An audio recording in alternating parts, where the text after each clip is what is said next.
নমস্কার শ্রোতা বন্ধুরা, আজ রবিবার। আশা করি আপনারা সকলেই খুব ভালো আছেন। আমি আবার চলে এসেছি সুবর্ণলতা পরবর্তী পর্ব নিয়ে। আশা করি সুবর্ণলতা আপনাদের ভালো লাগছে। সুবর্ণলতা অন্য কারো জীবনের গল্প তো নয়, এ তো আমাদের চারপাশে ঘটতে থাকা, আমাদের জীবনের সঙ্গে মিশে থাকা বিভিন্ন ঘটনার একটা প্রতিচ্ছবি। তাই এই উপন্যাস আমাদের এত কাছের। শুরু হচ্ছে আমাদের আজকের পর্ব। সুবর্ণের অগাধ সমুদ্রের এক অঞ্জলি জল, অগাধ স্মৃতিকথার এক মুঠো কথা এবার আলোর মুখ দেখবে। তাই সুবর্ণলতা মর্মরিত হচ্ছে। তাই সুবর্ণ তাকিয়ে দেখছে না তার অন্তঃপুরে লোকাচার বিধির সমস্ত অনুশাসনগুলি নির্ভুল পালিত হচ্ছে কিনা। এখন সুবর্ণ অনেক দ্বিধা দ্বন্দ্ব কাটিয়ে তার সেই প্রথম কবিতার দিনটির কাহিনীখানি অক্ষরের বন্ধনে বন্দি করে নিয়ে একবার মামি শাশুড়ির বাড়ি যাবার জন্যে স্পন্দিত হচ্ছিল। তাই ছেলেকে ডেকে বলছিল, সুবল, একখানা গাড়ি ডেকে এনে দিতে পারবে? তা এই রকমই কথা সুবর্ণর। সুবল, একটা গাড়ি ডেকে এনে দে না বলে এনে দিতে পারবে? মা ছেলের সহজ সম্বন্ধের ধারার মধ্যে যেন দূরত্বের পাথর পড়ে আছে চাঁই চাই। তাই জলটা বয়ে যায় ঘোর পথে। কে জানে এই পাথরটা কার রাখা, মায়ের না ছেলের? সুবলও তো বলল না। কি আশ্চর্য, পারবো না কেন? যাবে কোথায়? চলো পৌঁছে দিচ্ছি গিয়ে। সুবল শুধু যান্ত্রিক গলায় উচ্চারণ করল, কখন দরকার? সুবর্ণলতা আহত দৃষ্টিতে তাকায়। সুবর্ণলতা যেন বড় অপমান বোধ করে। সুবর্ণলতা তো জানে ওর এই ছোট ছেলেটার ভিতরে হৃদয় আছে। তবে সুবর্ণলতার বেলায় কেন সে হৃদয়ের এতটা কার্পণ্য? যেন চেষ্টা করে হৃদয়টাকে শক্ত মুঠোয় আটকে রাখে সুবর্ণলতার ছোট ছেলে, কিছুতেই যাতে না অসতর্কে একটু স্খলিত হয়ে পড়ে। আশ্চর্য, মা বলে কত দিন ডাকেনি সুবল। ইচ্ছে করে না এই কাঠিন্যের সময়ে এসে কোনো আবেদন করতে। তবু এক আধ সময় উপায় তো থাকে না। একটা ভাড়াটে গাড়ি করে এ বাড়ি ও বাড়ি করার সাহসটাই তো অসমসাহসিকতা। তবু সে সাহস দেখায় সুবর্ণ। দুটো শ্বশুরবাড়ি একাই যাওয়া আসা করে। তাই বলে পথে বেরিয়ে রাস্তায় দাঁড়িয়ে থেকে গাড়ি ধরে নিয়ে যাওয়া তো চলে না। এটা যে সাহস নয়, অসভ্যতা, অন্তত সুবর্ণর মাপকাঠিতে। সুবল না হোক, অন্য ছেলেরা এই নিয়ে শোনাতে ছাড়ে না। বলে, আর গাড়ি ডেকে দেওয়ার ফার্স কেন বাবা? বেশ তো স্বাধীন হয়েছ, যাও না, বেরিয়ে পড়ো, ডেকে নাও গে একখানা। বলে আরও বউদের কাছে তীক্ষ্ণ হুল খেয়ে। বউদের একা একা পা বেরোবার হুকুম নেই, অথচ শাশুড়ি দিব্যি। তা সুবল কিছু শোনালো না, শুধু বলল, কখন দরকার? সুবর্ণ অতএব সেই যান্ত্রিক গলাতেই উত্তর দেয়, এখনই দরকার। তা নইলে বলতে আসবো কেন? ঝি আসেনি এখনো?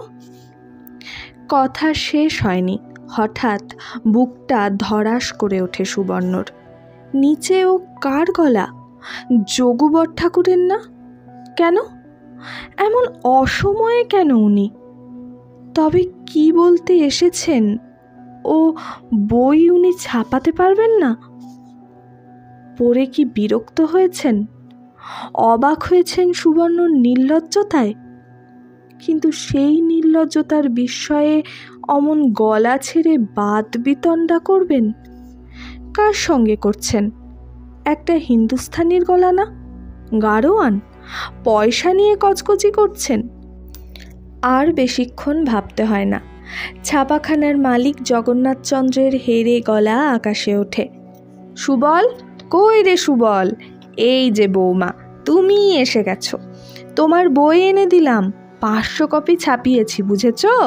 প্রথম বই, বিয়ের পদ্মর মতো বিলোবে তো চারটি, বেশি থাকাই ভালো।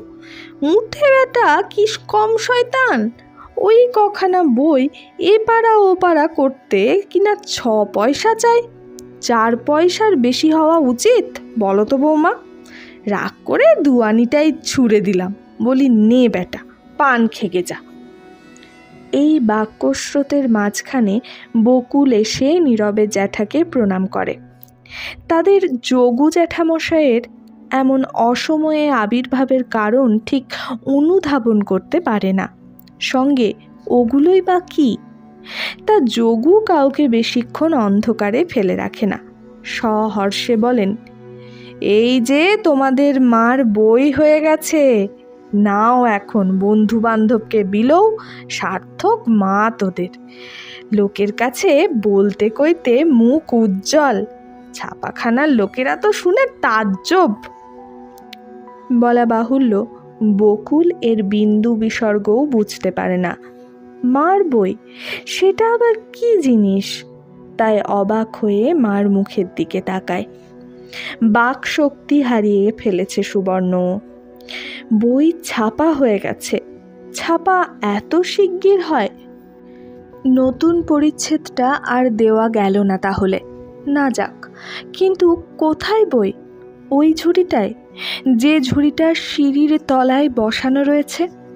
পুরনো খবরের কাগজে মোড়া দড়ি বাঁধা স্তূপীকৃত কতকগুলো পকেট ভর্তি মস্ত ঝুড়িটা জগন্নাথচন্দ্র এবার টেনে সামনে নিয়ে আসেন। একটা অপ্রত্যাশিত স্তব্ধতায় আবহাওয়াটা যেন নিথর হয়ে গেছে। মোটামুটি জগন্নাথও যেন টের পান কোথায় একটা সুর কেটে গেছে। ভাদ্রবউ উচ্ছ্বসিত হয়ে পুলক প্রকাশ করবে না সত্যি, তবু ভাবে ভঙ্গিতে তো বোঝা যায়। সেদিন সুবর্ণ খাতাখানা নিয়ে ছাপার কথা বলতে গিয়েছিল, সেদিনও কিছু আর ভাদ্রবউয়ের রীতি পুরোপুরি রক্ষিত হয়নি। আহ্লাদের একটি প্রতিমূর্তি দেখিয়েছিল মানুষটাকে, আর এখন যেন হঠাৎ সাপে কেটেছে। ঘোমটা তো দীর্ঘ নয় ও বাড়ির বউদের মতো, মুখ দেখতেই পাওয়া যায়। অপ্রতিভের মতো এদিক ওদিক তাকায় জগন্নাথ, তারপর শুকনো শুকনো গলায় বলেন, বাবা বাড়ি নেই? বকুল আস্তে বলে, না, পাশের বাড়ি দাবা খেলতে গেছেন। অন্যদিন হলে নির্ঘাত জগন্নাথ সঙ্গে সঙ্গে হেঁকে উঠে বলতেন, গেছে তো জানি, চিরকেলে নেশা, কথায় আছে তাস দাবা পাশা 3 সর্বনাশা, আর ভায়া আমার ওই 3টেতেই ডুবে আছেন। কিন্তু আজ আর জগন্নাথের বাকস্ফূর্তি হয় না। আচ্ছা, আমি এখন যাচ্ছি। চটিটা পায়ে গলান, আর এতক্ষণে সুবর্ণ মাথায় ঘোমটা টানে, আঁচলটা গলায় দিয়ে আস্তে পায়ের কাছে একটি প্রণাম করে। থাক, ও হয়েছে বলে চলে যান যোগু। আর পথে বেরিয়ে ভাবতে ভাবতে একটা সিদ্ধান্তে পৌঁছান, আর কিছু নয়, অতি আহ্লাদ। কথাতেই আছে, অল্প সুখে হাস্য মুখে নানা কথা কয়, বেশি সুখে চোখে জল চুপ করে রয়। আর বকুলটা, ও বেচারা হকচকিয়ে গেছে আর কি, বোঝাই যাচ্ছে বাড়িতে কিছু জানাননি বৌমা। আহ্লাদের নিশ্চিন্ততায় এবার জোরে জোরে পা ফেলেন যোগু। ও প্রবোধচন্দ্র এসে চোখ কপালে তুলবে। 7 পুরুষে কেউ কখনো বই লেখেনি, লিখলো কিনা ঘরের বউ? মাকে গিয়ে বলতে হবে, বুঝলে মা, আহ্লাদে তোমার মেজ বৌমার আর মুখ দিয়ে কথা সরে না। তা প্রবোধচন্দ্রের প্রথমটা চোখ কপালে উঠেছিল বই কি, তারপরই বাড়িতে উঠল হাসির হুল্লোড়। ছেলেরা বোধ করি এমন হইচই করে হাসাহাসি করেনি বহুকাল। বাবা বলে ডেকে কথায় বা কয় কবে। বাবা, মার বই, যোগু জ্যাঠামশাইয়ের ছাপাখানার মাল, দেখো। উফ! প্রবোধ আকাশ থেকে পড়ে। মার বই? তার মানে হচ্ছে আমরা তো কেউ কখনো মার কিছু করলাম না, তাই মা নিজেই হাল ধরেছিলেন। চুপি চুপি যোগু জ্যাঠামশাইয়ের বাড়ি গিয়ে ছাপাতে দিয়ে এসেছিলেন। এই সেই বই ছেপে এসেছে। প্রবোধ মেয়েদের মতো গালে হাত দিয়ে বলে ওঠে, বলিস কি রে ভানু, এ যে সত্যি সেই কলাপাতে না এগোতে গ্রন্থ লেখা স্বাদ। তোদের গর্ভধারিণীর একেবারে গ্রন্থাকার হবার বাসনা। ভানু হেসে ফরফর করে বইয়ের পাতাগুলো উড়িয়ে দিয়ে বলে, আহা, গ্রন্থই বটে, গ্রন্থের নমুনাটি লোককে দেখাবার মতো। তা হাসাটা নেহাত অপরাধ নয় ভানুর। সুবর্ণলতার স্মৃতিকথার নমুনা দেখলে কেই বা না হেসে থাকতে পারত? মোটা বুদ্ধি জগন্নাথচন্দ্র পয়সায় দুখানা বর্ণ পরিচয়ের কাগজে বই ছেপে দিয়েছে সুবর্ণলতার, ভাঙা টাইপে আর পুরু কালি দিয়ে। অবশ্য সেটা ঠিক যোগুর দোষ নয়, যোগুর ছাপাখানার দোষ, অথবা সুবর্ণলতার ভাগ্যেরই দোষ। বই দেখে পর্যন্ত বুঝি সুবর্ণ তার ভাগ্যের স্বরূপটা স্পষ্ট করে দেখতে পেয়েছে। না, আর কারো সংশয় নেই, আর কারো দোষ নেই, সবটাই সুবর্ণলতার ভাগ্যের দোষ। শুধুই কাগজ, শুধুই মুদ্রাযন্ত্রের প্রমাদ, মুদ্রাকরের প্রমাদ নেই, যা নাকি ছুরির মতো বুকে এসে বিঁধছে। রসিয়ে রসিয়ে আর চেঁচিয়ে চেঁচিয়ে আগেই পড়া হয়ে গিয়েছিল, আর একবার পড়া হতে থাকে বাপের সামনে। শুনুন বাবা, শুনে যান, এই অপূর্ব প্রেস আর এই অপূর্ব প্রুফ রিডার নিয়ে ব্যবসা চালান জ্যাঠামশাই। নাম ধাম কিছু নেই বইয়ের, বই ছাপা হয়েছে, নাম হয়নি। প্রথমেই শুরু, শুনুন ভূমিকা। আমি একটি নিরুপায় রঙ্গনারী। আমার একমাত্র পরিচয়, আমি একটি অন্নপুরীর মেজ বউ। আমার প্রবোধ হঠাৎ প্রায় ধমকে ওঠে। ও আবার কি রকম পড়া হচ্ছে? কি ভাষা ওসব? বাংলা ভাষায়, যা লেখা আছে তাই পড়ছি, আরও নমুনা আছে, দেখুন না। কৌতুকের হাসিতে চঞ্চল দ্রুত কণ্ঠে পড়তে থাকে ভানু। আমার মন আছে, বুদ্ধি আছে, মস্তিষ্ক আছে, আত্মা আছে, কিন্তু কেহ আমার সত্তাকে স্বীকার করে না।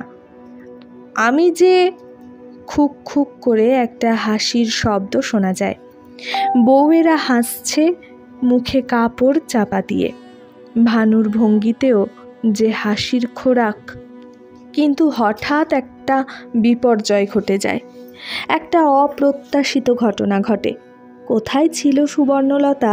অকস্মাৎ ক্রুদ্ধ ব্যাঘ্রীর মতো এসে প্রায় ঝাঁপিয়ে পড়ে বিয়ে হয়ে যাওয়া মস্ত বড় ছেলের ওপর।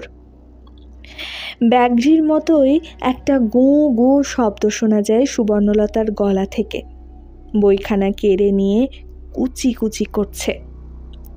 বহুকাল আগের মতো আবার একদিন ছাতে আগুন জ্বলল সুবর্ণলতার গোলাপি রঙের বাড়ির ছাদে। না, যত উদ্ভ্রান্তই হোক সে, তদ্দণ্ডেই বাড়ির যেখানে সেখানে আগুন জ্বেলে একটা অগ্নিকাণ্ড করে বসেনি। ধীরে সুস্থে সময় নিয়ে জ্বালিয়েছে আগুন, অনেকক্ষণ সময় নিয়ে। পয়সায় দুখানা বর্ণ পরিচয়ের কাগজের ছাপা তেমনই মলাটেই বাঁধায় 500খানা বই পুড়ে ছাই হতে এতক্ষণ লাগলো?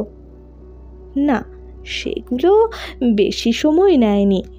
সময় নিয়ে আর চোখ জ্বালানো ধোঁয়া উদগীরণ করে যেগুলো পুড়ল, সেগুলো হচ্ছে অনেক কালের হলদে হয়ে যাওয়া পাতা আর বিবর্ণ হয়ে যাওয়া কালিতে লেখা অনেকগুলো খাতা।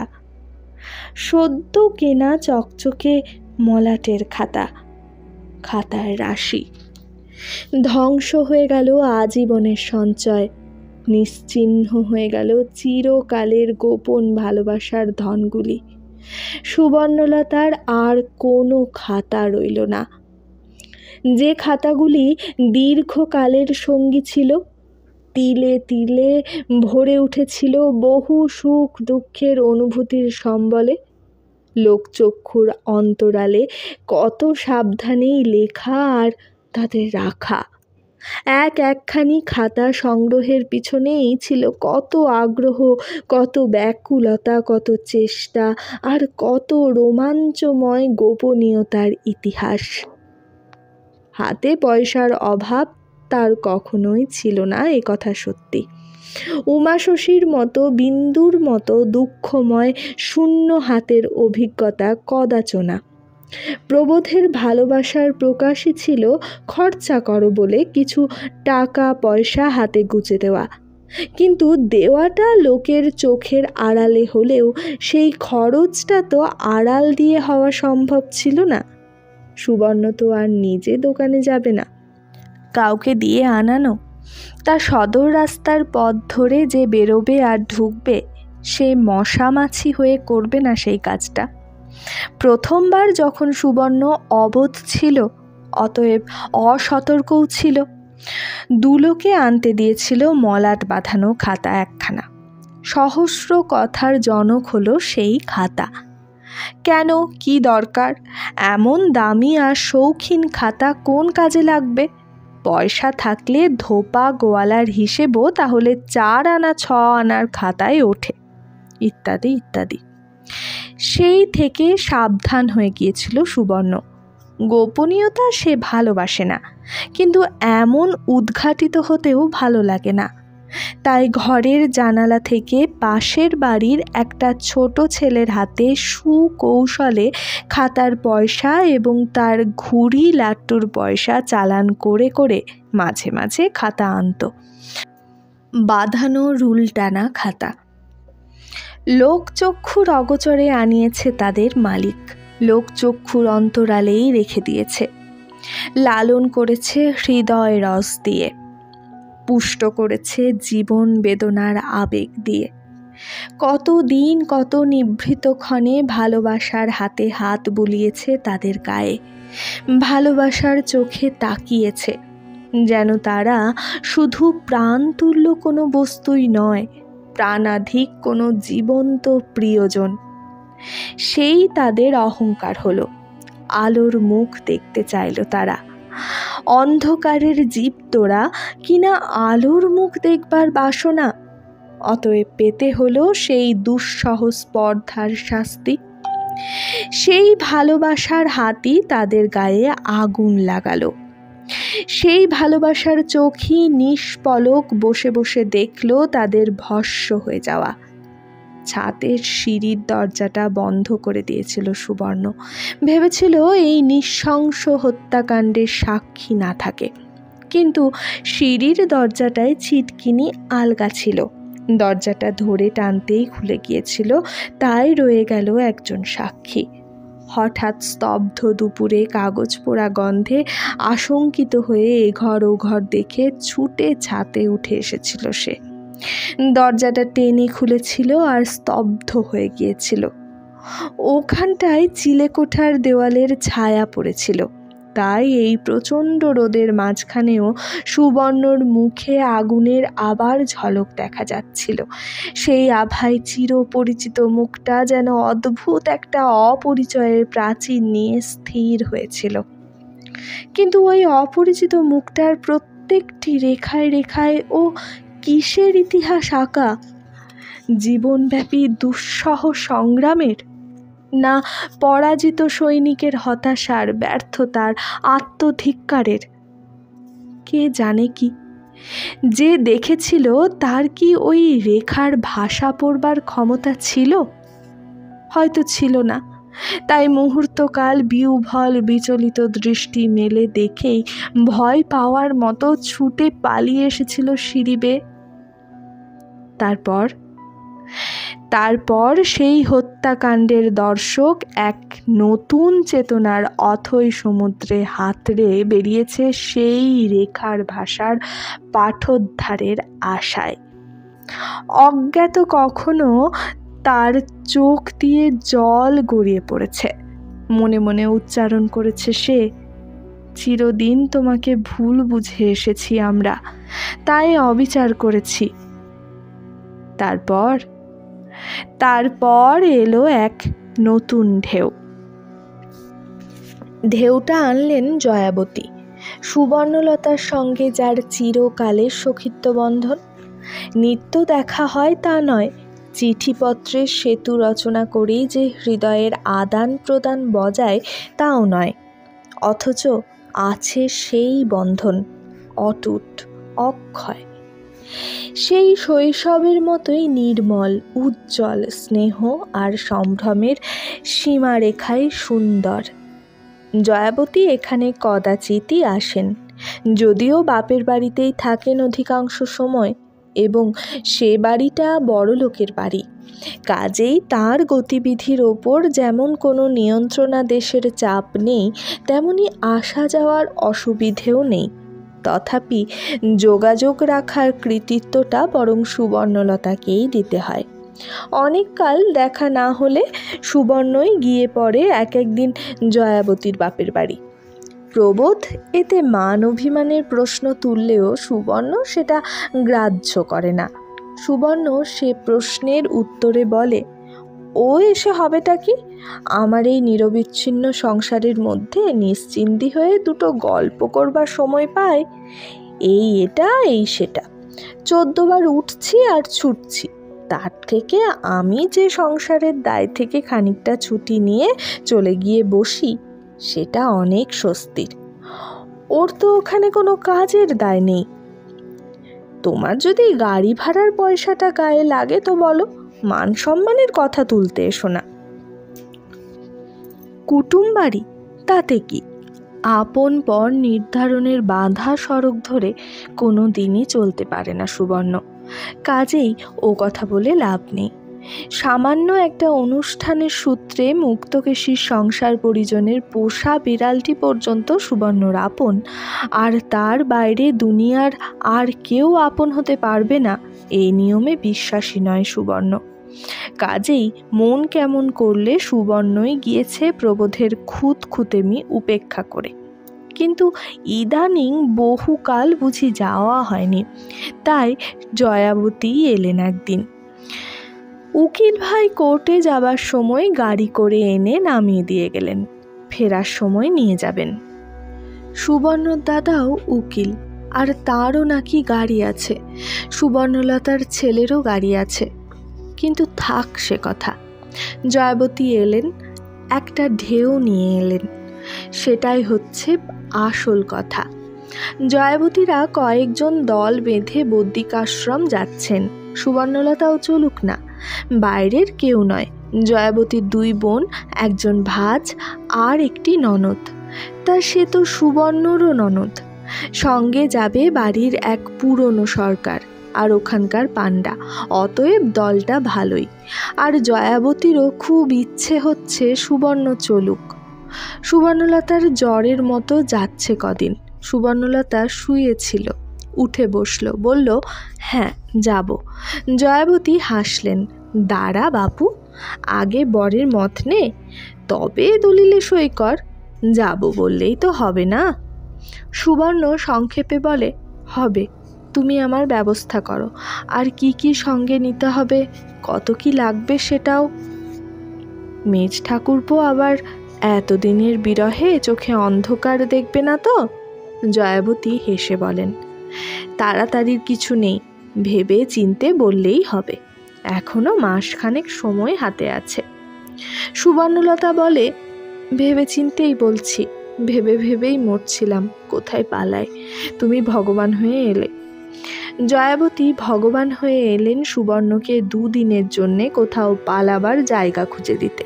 কিন্তু সুবর্ণর ভাগ্যের ভগবান, দুঃসাহসী সুবর্ণ যাকে জিজ্ঞেস না করেই দলিলে সই করে বসল, সে কি চুপ করে থাকবে?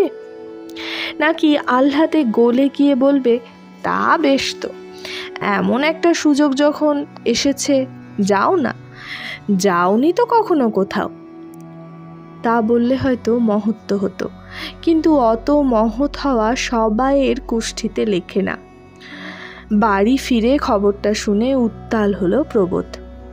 ঢেউটি আনলেন কে? ঢেউটি ও বাড়ির গিন্নি? তার উপযুক্ত কাজই করেছেন। চিরকালই তো মনসার মন্দিরে ধুনোর ধোঁয়া দিয়ে এসেছেন তিনি। বলে দিও যাওয়া সম্ভব হবে না। সুবর্ণ শান্ত গলায় বলে, বলে দিয়েছি যাব। বলে দিয়েছ? একেবারে কথা দেওয়া হয়ে গেছে? প্রবোধ ক্ষুব্ধ গলায় বলে, আমি একটা বুড়ো হয়ে আছি বাড়িতে, তা বুঝি মনেই পড়ল না? বলতে পারলে না? না জিজ্ঞেস করে বলতে পারবো না? সুবর্ণ অনেক দিন পরে আবার আজ একটু হাসল, বলল, তা আমিও তো বুড়ো হয়েছি গো। নিজের ব্যাপারে একটা ইচ্ছে অনিচ্ছে চলবে না? এটাও তো দেখতে খারাপ। একটা ইচ্ছে অনিচ্ছে? প্রবোধ যেন মাথায় লাঠি খায়। একটা ইচ্ছে অনিচ্ছে? কোন কাজটা না তোমার ইচ্ছেই হচ্ছে? সুবর্ণ আবারও হাসে। তাই বুঝি? তাহলে তো গোল মিটেই গেল। সবই হচ্ছে, এটাও হবে। না না, হবে তবে না। প্রবোধ যেন ফু দিয়ে তুলোর ফুলকি ওড়ায়। এই শরীর খারাপ নিত্য জ্বরের মতন এখন চলবেন মরণ বাচনের তীর্থে। তীর্থ পালিয়ে যাচ্ছে। তীর্থ পালিয়ে যাচ্ছে না সত্যি? সুবর্ণ মৃদু হাসির সঙ্গে বলে, আমি তো পালিয়ে যেতে পারি। সহজ কথার পথ অনেক দিন রুদ্ধ ছিল। হঠাৎ একবার এক অলৌকিক মন্ত্রে খুলে গিয়েছিল সেই বন্ধ দরজা। শ্যামা সুন্দরী দেবীর ছেলে জগন্নাথ চাটুর্যের নিচের তলার একটা স্যাঁতসেঁতে ঘরে প্রাণ পাচ্ছিল সেই মন্ত্র। তারপরে ভেস্তে গেল সব। মন্ত্র গেল হারিয়ে, আবার বন্ধ হয়ে গেল দরজা। শুধু আবরণ একটা থাকলো, জ্বর ভাব। নিত্যই যদি জ্বর ভাব হয় মানুষটার, সহজ ভাব আর আসবে কোথা থেকে? আজ আবার অনেক দিন পরে হেসে কথা বলল সুবর্ণ, আমি তো পালিয়ে যেতে পারি। কিন্তু প্রবোধ কি এই ছেলে ভোলানো কথায় ভুলবে? প্রবোধ হা হা করে উঠবে না? বলবে না, মেজাজ খারাপ করে দিও না মেজ বউ, ওই সব ছাই পাশ কথা বলে। আমি বলে দিচ্ছি, এই শরীর নিয়ে কোথাও যাওয়া টাওয়া হবে না তোমার। ভানুকাল কোর্টে নতুন গিন্নির দাদার কাছে খবরটা দিয়ে আসবে। তা হয় না, সুবর্ণ বলে, কথা দিয়েছি। শরীর বরং পাহাড়ে হাওয়ায় ভালোই হবে।